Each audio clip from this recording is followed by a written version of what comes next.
Grant, explain to me, what is the Smith River Alliance? Well, the Smith River Alliance, we founded in 1980, and really, in the true sense of an alliance, sport fishing groups, conservation groups, even business groups, League of Women Voters, all entities really interested in this basin from a conservation point of view. Record king salmon, 74 pounds, steelhead, almost 30 pounds. And let's remind people, we're in California. We're in California. Right. That's right. We're in Northern California, right. And you're in the Klamath-Siskiyou ecoregion, which in itself is a very significant biodiversity area. Back in 1980, we realized it was a very special place. So we teamed up with a lot of organizations, that was the Alliance, to really work on long-term sustained management of the resources here. And I was their first executive director in 1980. This is home base for the Alliance. And so all the youth camps, fish identification, invertebrate identification, learning about restoration and salmonids, we provide those programs and trainings, and we are about protecting, restoring salmonids, and providing all the stewardship that is needed to make sure when your boys come here with their grandkids that we'll have a great salmon and steelhead population for years to come. This river is as beautiful as any that I've ever seen, and I mean, it's a pretty unique place, so I mean, it's easy to see why it's pretty important for you to protect it.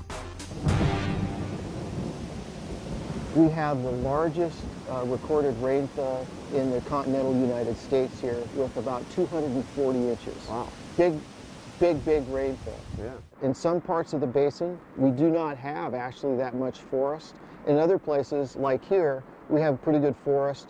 And in the coastal zone, coastal redwoods, those actually grow very well. It's a great area for growing redwoods. So together, that whole package is the Smith River Watershed. It's about 720 square miles, pretty circular basin, no dams.